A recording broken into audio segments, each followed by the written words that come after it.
Everyone, welcome back to my YouTube channel crack the case. तो आज हम लोग मार्केटिंग मैनेजमेंट का बचा हुआ पार्ट पूरा करेंगे, जो कि तुम्हारी बहुत ही छोटी छोटी सी चीज़ें रह गई हैं। That is channel of distribution रह गया है, और प्रमोशन मिक्स का तुम्हारा एडवर्टाइजमेंट और पर्सनल सेलिंग रह गया है। ठीक है, और मैं एक बात और क्लियर करना चाहती हूँ। अगर आप लोग मुझे ईमेल कर रहे हैं नोट्स के लिए, तो उसमें प्लीज़ स्पेसिफाई करो कि तुम्हें कौन से चैप्टर के नोट्स चाहिए। ठीक है, तुम लोग साथ के साथ लिख दो, kindly send me notes of this chapter. एक पर्टिकुलर चैप्टर स्पेसिफाई कर दो कि तुम्हें किस चैप्टर के नोट्स चाहिए। अगर तुम्हें सारे चैप्टर के नोट्स चाहिए तो लिख दो वहाँ पे कि इस चैप्टर के नोट्स चाहिए, क्योंकि पहले तुम मुझे ईमेल करोगे, मैं उस ईमेल को देखूंगी, फिर मैं तुम्हें ईमेल करूंगी कि तुम्हें कौन से चैप्टर के नोट्स चाहिए, फिर तुम लोग मुझे वापस ईमेल करोगे, तो थोड़ा लेंथी प्रोसेस हो जाएगा। तो इससे अच्छा है तुम मुझे हाथ के हाथ ईमेल कर दो कि हमें इस चैप्टर के नोट्स चाहिए। क्योंकि कल भी मेरे पास 7-8 बच्चों का ईमेल आया है, और एक भी ईमेल में ये स्पेसिफाई नहीं था कि हमें किस चैप्टर के नोट्स चाहिए। तो एक बार स्पेसिफाई कर दो, ठीक है, कि तुम्हें कौन से चैप्टर के नोट्स चाहिए। अगर तुम्हें सारे चैप्टर के नोट्स चाहिए तो लिख दो नीचे, kindly send me notes of all chapters. ठीक है, तो now let's get into the video. आज देखो, आज क्या है अब ये, What do you mean by channel of distribution or physical distribution? Explain the various types of distribution channels. अब इन पे तुम्हारी केस स्टडी ज़रूर आएगी, तो ये थोड़ा सा ध्यान से पढ़ना। Channel of distribution refers to the process or middleman who helps in the distribution of goods. ठीक है, एक प्रोसेस या फिर कोई मिडिल मैन जो हेल्प करता है गुड्स को डिस्ट्रीब्यूट करने में।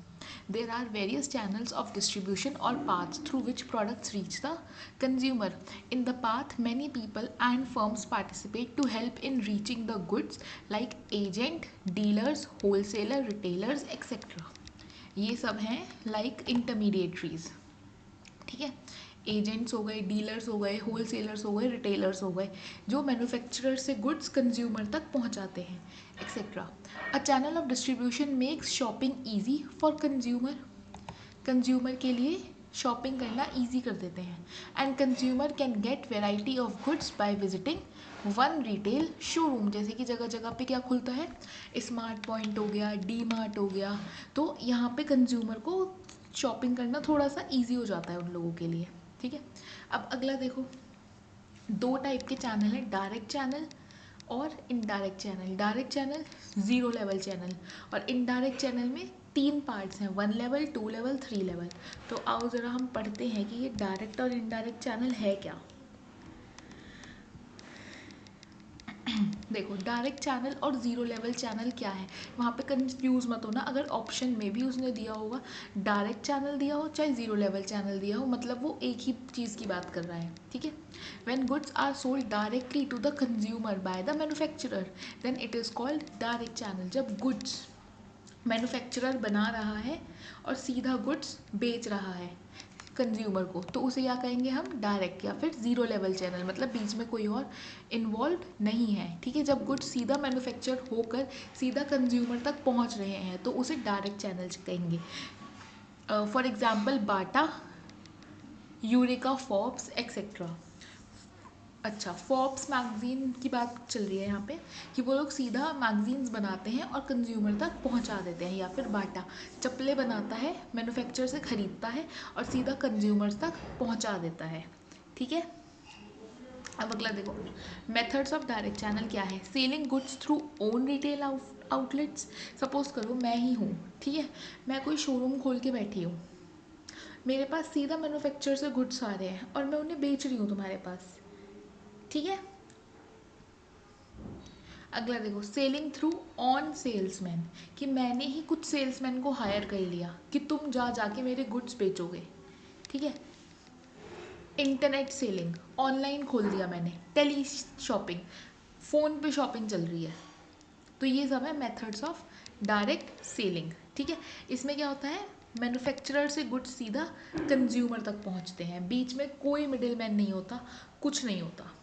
ठीक है, जैसे कि सपोज करो तुम लोगों ने पिछले साल पढ़ा था वो डिपार्टमेंटल स्टोर्स और मल्टीपल चेन स्टोर्स। तो डिपार्टमेंटल स्टोर्स जो था वो सीधा मैन्युफैक्चरर से गुड्स खरीदता था, मैन्युफैक्चरर सीधा कंज्यूमर पे गुड्स बेचता था डिपार्टमेंट स्टोर्स की तरह। ठीक है, ये सीधा गए मैन्युफैक्चर किए गुड्स और सीधा बेच दिए। ठीक है, जैसे कि अमूल के प्रोडक्ट्स हो गए। ठीक है, रखे अपने डिपार्टमेंट स्टोर में और बेच दिए। अब देखो इनडायरेक्ट में क्या है। इनडायरेक्ट में होते हैं हमारे 3 channel, that is 1 level, 2 level और 3 लेवल। अब 1 लेवल, 2 लेवल और 3 लेवल होते क्या है, आओ ज़रा उन्हें देखते हैं। It means making goods available to the consumer with the help of intermediaries. Indirect channel का मतलब यही होता है कि गुड्स अवेलेबल करना कंज्यूमर को with the help of intermediaries. अब देखो 1 level क्या होता है. In this level, one middleman, that is a manufacturer, sells goods directly to the retailer and retailer sell goods directly to the consumer. अब 1 level में क्या होगा, एक middleman होगा. ठीक है, मैन्युफैक्चरर गुड्स भेजेगा रिटेलर को, ठीक है, रिटेलर भेजेगा कंज्यूमर को. ठीक है, 1 लेवल में एक मिडिलमैन होगा, that is a manufacturer sell goods directly to the retailer. Manufacturer सीधा रिटेलर को गुड्स बेचेगा और रिटेलर सीधा कंज्यूमर को गुड्स भेजेगा. ठीक है, जैसे कि सपोज करो मैंने अपने खेत में टमाटर उगाए. ठीक है, मैंने वो टमाटर सीधा तुम लोगों को बेच दिए, तुम लोगों ने आगे कंज्यूमर को बेच दिए. तो यहाँ पे क्या हो गया, मैन्युफैक्चर, रिटेलर और कंज्यूमर. ठीक है, 2 लेवल में देखो, this is the most use distribution nationally. ठीक है, ज़्यादातर यही यूज होता है. This is also called traditional level of distribution. अब अगर उसने MCQ में तुमसे पूछ लिया कि ट्रेडिशनल लेवल ऑफ डिस्ट्रीब्यूशन कौन सा लेवल है, तो 2 लेवल है. ठीक है, in this a manufacturer sell goods to wholesaler and wholesaler sells it to the retailer and retailer sells the goods to consumer. Manufacturer पहले होलसेलर को बेचेगा, होलसेलर रिटेलर को बेचेगा, फिर रिटेलर कंज्यूमर को बेचेगा. जैसे कि अगर मैं तुमसे दिल्ली की मार्केट की बात करूं, जो ये होती है किराने वाली मार्केट की बात करूं मैं, तो वो लोग क्या करते हैं, वो लोग सामान लाते हैं मैन्युफैक्चरर से. ठीक है, फिर मैन्युफैक्चर वो सामान होलसेलर को बेचता है, मतलब वो लोग हो गए होलसेलर.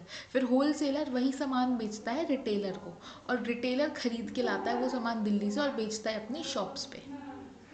ठीक है, तो ये हो गया 2 लेवल, जहाँ पे 2 इंटरमीडिएटरीज आ रहे हैं, that is wholesaler and retailer.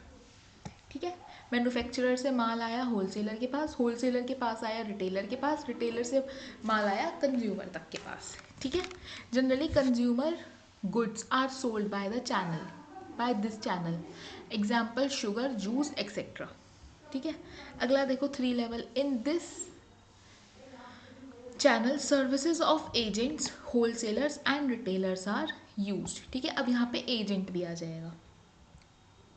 अब देखो क्या होगा, मैन्युफैक्चरर एक एजेंट को हायर करेगा कि मेरे गुड्स बिकवा. ठीक है, तो मैन्युफैक्चरर गुड्स बेचेगा एजेंट को. ठीक है, एजेंट बेचेगा होलसेलर को, होलसेलर बेचेगा रिटेलर को, रिटेलर बेचेगा कंज्यूमर को. अब यहाँ पे बस एक एजेंट और एक्स्ट्रा आ गया, लेकिन ये ध्यान रखना कि एजेंट मैन्युफैक्चर के बाद आएगा. कभी तुम एजेंट आगे लगा दो नहीं, मैन्युफैक्चर के बाद मैन्युफैक्चरर ही सोच लो, तुम यही सोच लो कि मैन्युफैक्चरर अपने गुड्स बिकवाने के लिए एक एजेंट को ले आया बीच में. ठीक है, अब एजेंट, मैन्युफैक्चरर बेचेगा अपने गुड्स एजेंट को. ठीक है, कि अगर तूने मेरे इतने गुड्स बेच दिए, इतने प्रोडक्ट बेच दिए, तो मैं तुझे इतने का कमीशन दूंगा. ठीक है, अब एजेंट के पास चला गया, वो एजेंट ने गुड्स बेच दिए होलसेलर को, होलसेलर ने बेच दिए रिटेलर को, रिटेलर ने बेच दिए कंज्यूमर को. ठीक है, तो 1 लेवल में क्या था, सिर्फ एक मिडिल मैन था, डैट इज रिटेलर. ठीक है, तो 1 लेवल में क्या हो गया, मैन्युफैक्चरर, रिटेलर, कंज्यूमर. 2 लेवल में अब 2 मिडिल मैन आ गए, और ये हो गया ट्रेडिशनल लेवल ऑफ डिस्ट्रीब्यूशन. ठीक है, अब इसमें क्या हो गया, इसमें तुम्हारे 2 मिडिल मैन आ गए, that is manufacturer, wholesaler, retailer, consumer.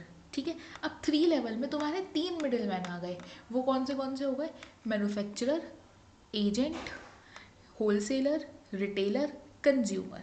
ठीक है, मैन्युफैक्चर से कंज्यूमर तक मैंने 3 3 मिडिलमैन क्यों बोले हैं?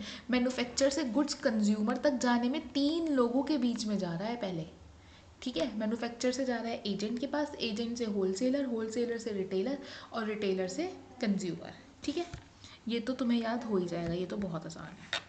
अब अगला देखो, अगला है फंक्शंस ऑफ चैनल डिस्ट्रीब्यूशन। अब ये क्या है?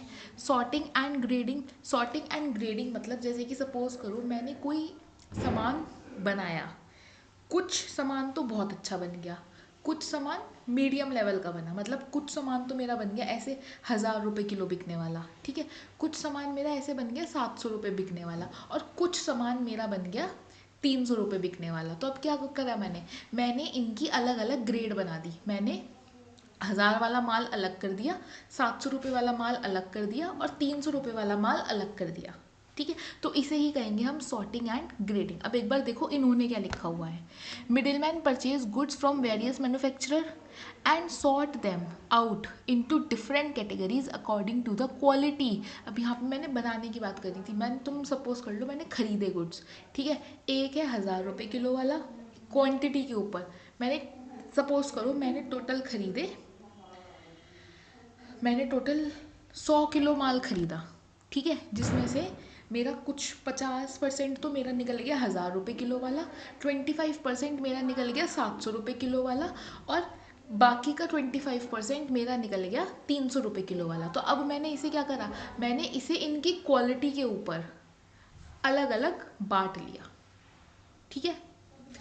अब देखो, हाँ, according to the quality middle man purchase goods from various manufacturer and sort them into different categories according to the quality, nature, size and price of the product। उसे अलग अलग बांट लेंगे उनकी क्वालिटी, नेचर, साइज़ क्या है, price क्या है उसके हिसाब से, ठीक है। अब देखो एक्यूमुलेशन क्या होता है, middle man maintain a large stock of goods so that they can maintain continuous supply of goods without any delay. मतलब अगर किसी ने बोला है कि मुझे कल माल चाहिए, अगर होलसेलर से रिटेलर ने बोला है कि मुझे कल माल चाहिए, तो रिटेलर बिना किसी डिले के उसे वो माल सप्लाई कर दे। और अगर उसके पास नहीं है वो माल, तो वो पहले ही मैन्युफैक्चर से कह दे या एजेंट से कह दे कि भाई मुझे उन वाला माल का ऑर्डर आया है जो मुझे कल तक भेजने हैं, तो मुझे वो गुड्स ला के दे, ठीक है। तो रेगुलर सप्लाई होनी चाहिए बिना किसी डिले के।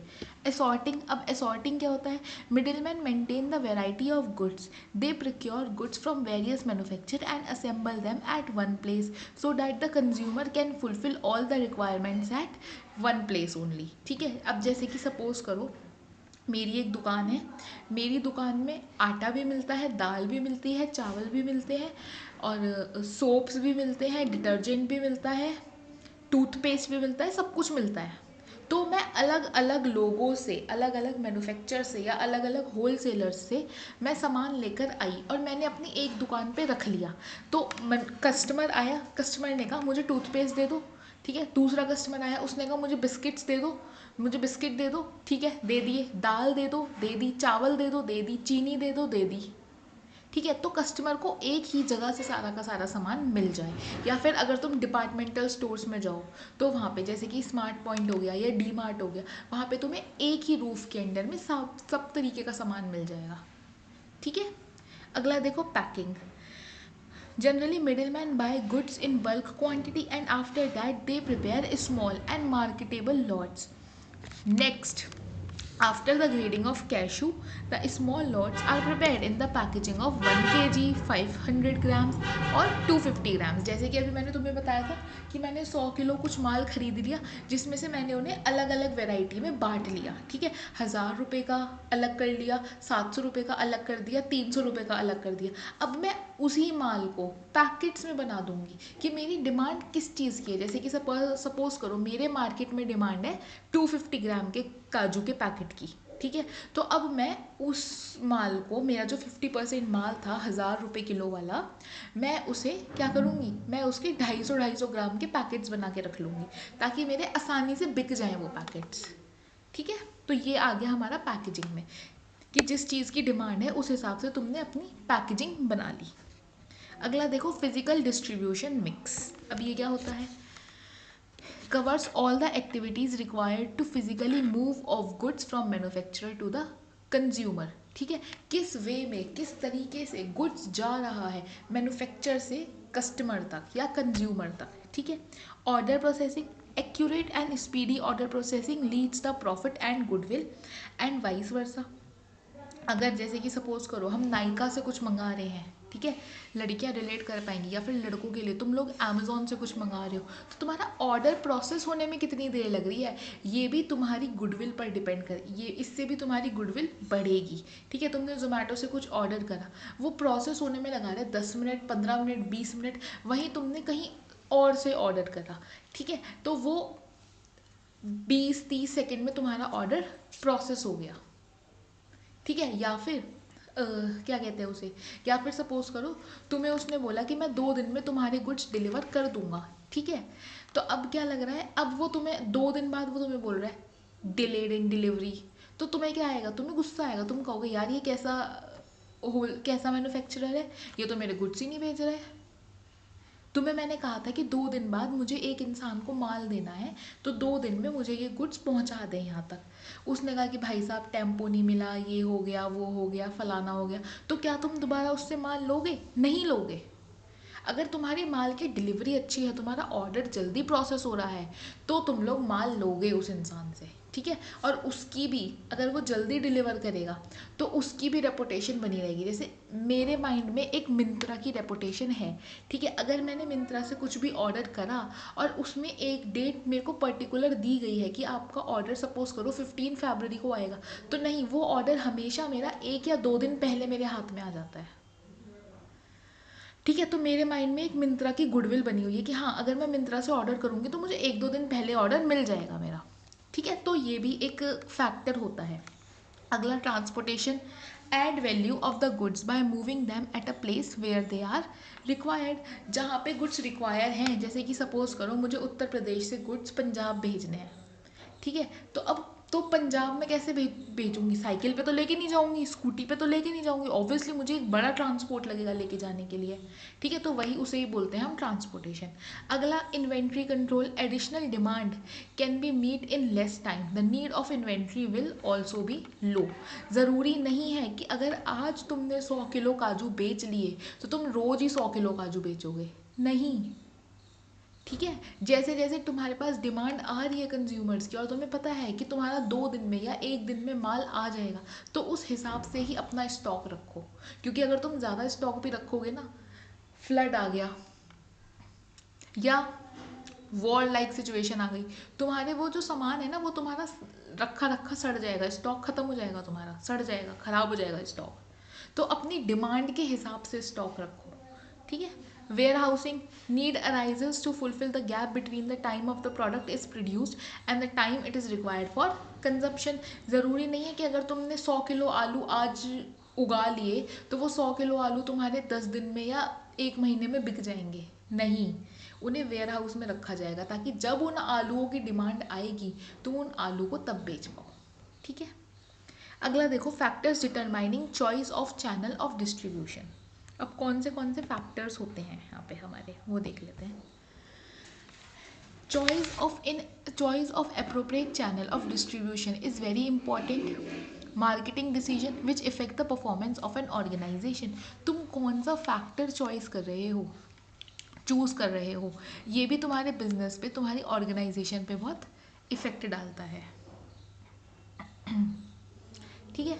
अब देखो, whether organisation will adopt direct marketing channels और long channels involving number of intermediaries is a strategic decision. अब या तो तुम्हें अपने गुड्स डायरेक्ट मैन्युफैक्चर को, कस्टमर को सप्लाई करने हैं, एक तुम्हारे पास ये भी फैक्टर है, ठीक है, और एक फैक्टर है तुम्हारे पास कि तुम इंटरमीडिएटरीज को हायर कर रहे हो, मतलब होल सेलर्स को, रिटेलर्स को या एजेंट्स को हायर कर रहे हो, तो ये भी एक इम्पॉर्टेंट डिसीजन होता है कंपनी के लिए, ठीक है, कि वो लोग कितना पैसा ले रहे हैं बीच में तुम्हारे गुड्स बेचने के लिए। जैसे अगर मैन्युफैक्चर एजेंट को हायर करेगा होल सेलर तक अपने गुड्स पहुंचाने के लिए, तो एजेंट कितने प्रोडक्ट्स का कितना कमीशन ले रहा है ये भी तो देखेगा ना मैन्युफैक्चर, कि उसका वो प्रॉफिट निकल रहा है या नहीं निकल रहा है, ठीक है।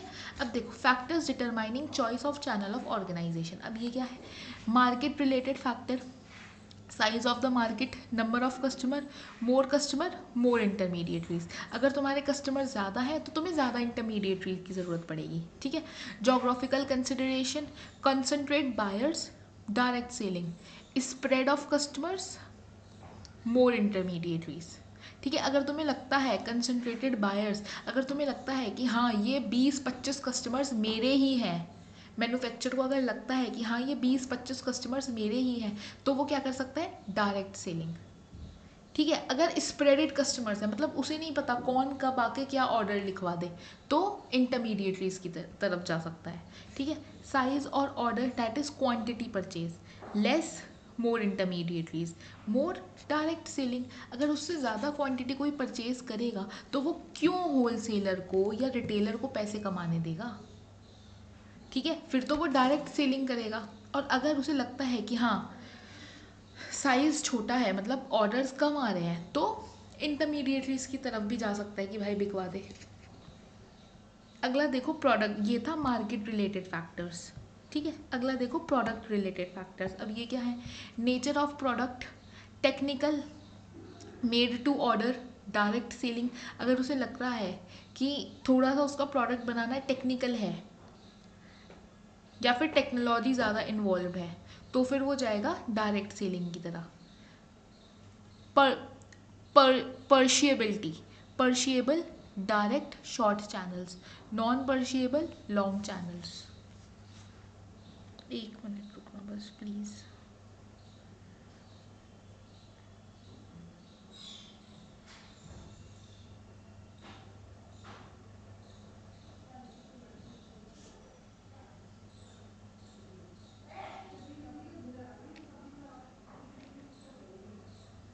हाँ तो कहाँ पर थे हम, पर्शिएबिलिटी।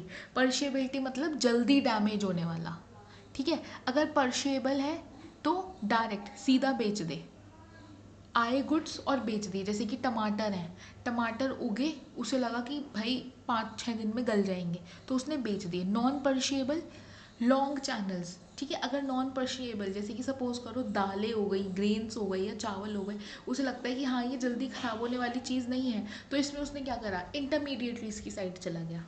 अगला देखो the unit value of the product, costly, direct selling. अगर उसे लगता है कि मेरा जो प्रोडक्ट है ये कॉस्टली बना है, ठीक है, मतलब अगर मैं ही 1000 रुपये किलो दे रहा हूँ, तो आगे सोचो कि अभी मुझे होल सेलर को भी देना है, फिर होल सेलर आगे रिटेलर को भी देगा। तो अगर उसे लगता है कि उसका प्रोडक्ट कॉस्टली है तो वो डायरेक्ट सेलिंग करता है। अगर ठीक है, रीजनेबल प्राइस है, इंटरमीडिएटरीज के थ्रू जा सकता है। प्रोडक्ट कॉम्प्लेक्सिटी, अब ये क्या है, complex product, direct selling, non complex या लेस कॉम्प्लेक्स, तो इंटरमीडिएटरीज की साइड जा सकता है। वैसे ये तुम लोग ना सिर्फ एक बार पढ़ लेना, इतना ज़्यादा इंपॉर्टेंट नहीं है। कंपनी रिलेटेड फैक्टर्स क्या है, financial strength of the company, strong, अगर अच्छी है, फाइनेंशियल स्ट्रेंथ अच्छी है कंपनी की, तो डायरेक्ट सेलिंग भी कर सकते हैं। अगर वीक है तो मिडिल मैन्स के थ्रू भी बिकवा सकते हैं अपने प्रोडक्ट्स, ठीक है। जैसे कि वो लोग, एक जैसे हम बैंक में जाते हैं तो वो लोग कार्ड वगैरह बेचने वाली बैठी रहती है ना दीदियाँ, उन्हें भी हम एक तरह से इंटरमीडिएटरी कहेंगे। अगला देखो degree of control, greater control, short और डायरेक्ट चैनल, ठीक है। Management, sufficient knowledge, direct channel and vice versa. ये तुम लोग एक बार सिर्फ पढ़ लेना, नॉट दैट मच इम्पॉर्टेंट। अब तुम्हारे दो मेन टॉपिक्स हैं, डैट इज़ एडवर्टाइजमेंट और पर्सनल सेलिंग। इनमें डिफरेंस भी पूछ सकता है, वो डिफरेंस तुम्हारी बुक में ऑलरेडी गिवन है, डिफरेंस तुम वहाँ से पढ़ लेना, ठीक है। अब देखो प्रमोशन मिक्स। अच्छा हाँ, मुझे मैं एक बात और बताना चाहती हूँ, मैं हेडिंग्स मेंशन करना भूल गई थी। प्रोडक्ट मिक्स में हमने पढ़ा था ब्रांडिंग, लेबलिंग और पैकेजिंग, तो वो जो तीनों पार्ट थे वो प्रोडक्शन मिक्स के थे, ठीक है। प्रमोशन मिक्स में अब हम पढ़ेंगे एडवर्टाइजमेंट और पर्सनल सेलिंग, ठीक है। और एक चीज़ हमने और पढ़ी थी प्राइस मिक्स। प्राइस मिक्स में हमने अभी पढ़ी थी प्राइसिंग कैसी रखनी है प्रोडक्ट की, ठीक है, तो वो उसमें आ जाएगा, ठीक है। तो ये तीन मिक्स के ये अलग अलग पार्ट्स हैं, ठीक है। अगला देखो advertising, promotion mix. It refers to the combination of promotional tools used by an organization to achieve its communication objectives, ठीक है, तुम लोगों तक अपने गुड्स कैसे पहुंचाओगे, उसे ही कहेंगे हम प्रमोशन मिक्स। कैसे तुम लोगों की नज़रों में अपने प्रोडक्ट्स को लाओगे।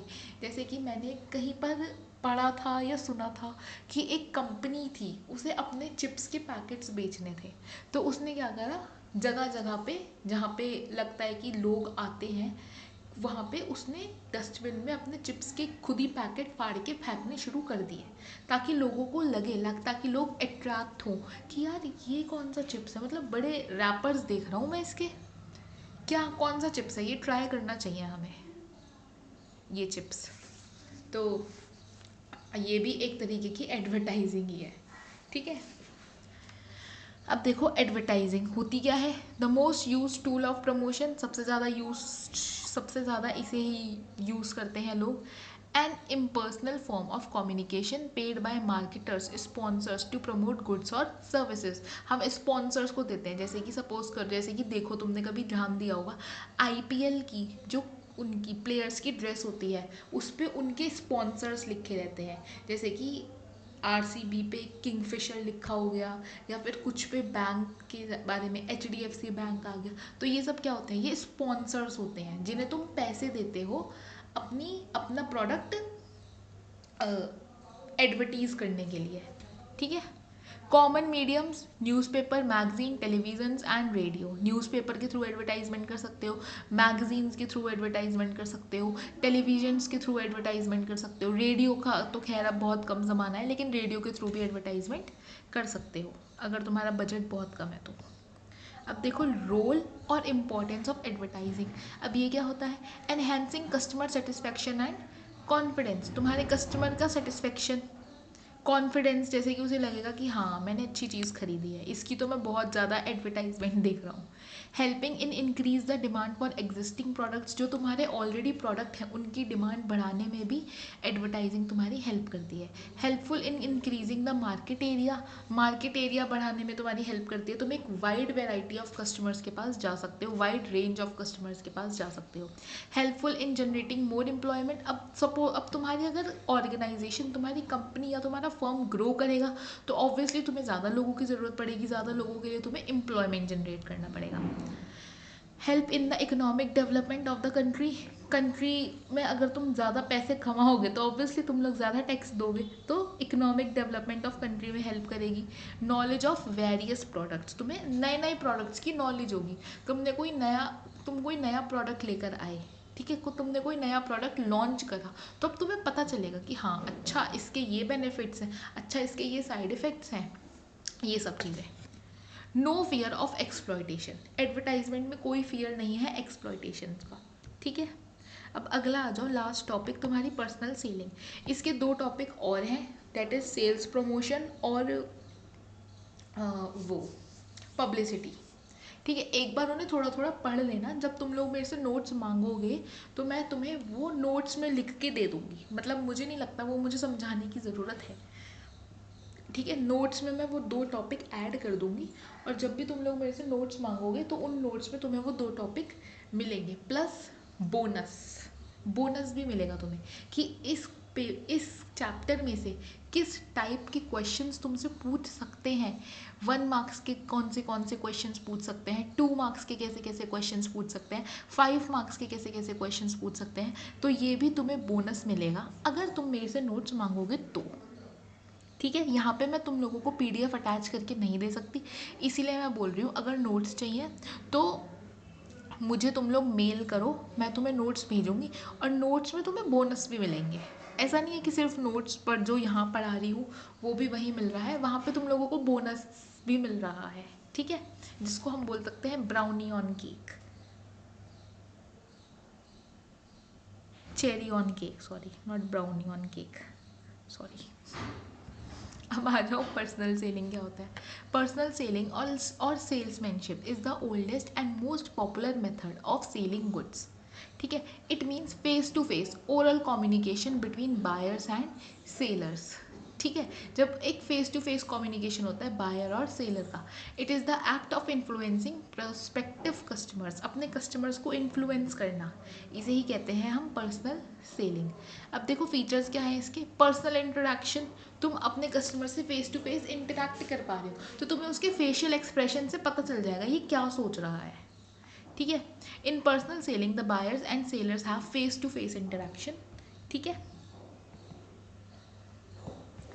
Two-way communication in personal selling, the seller give information about the product, at the same time buyer get the chance to clarify his rounds। अब जैसे कि सपोज करो तुम किसी का घर खरीदने गए, तो तुम घर के ऑनर से बात कर रहे हो फेस टू फेस, ठीक है, तो तुम्हें पता चल जाएगा, वो तुम्हें बता रहा है कि यहाँ पे वॉशरूम बना हुआ है, यहाँ पे किचन बना हुआ है, और अगर तुम लोगों को कोई दिक्कत होगी तो तुम उससे वो भी पूछ सकते हो, तुम उससे पूछ सकते हो कि ड्राई बालकनी कहाँ पर है, या फिर वॉशिंग एरिया कहाँ पर है, लॉन्ड्री कहाँ पर कर सकता हूँ मैं, ये सब चीज़ें, तो दोनों तरफ से डाउट्स क्लियर हो जाते हैं, और जो बायर है, जो सामान खरीद रहा है, वो भी अपने डाउट्स हाथ के हाथ क्लियर कर सकता है पर्सनल सेलिंग में, ठीक है।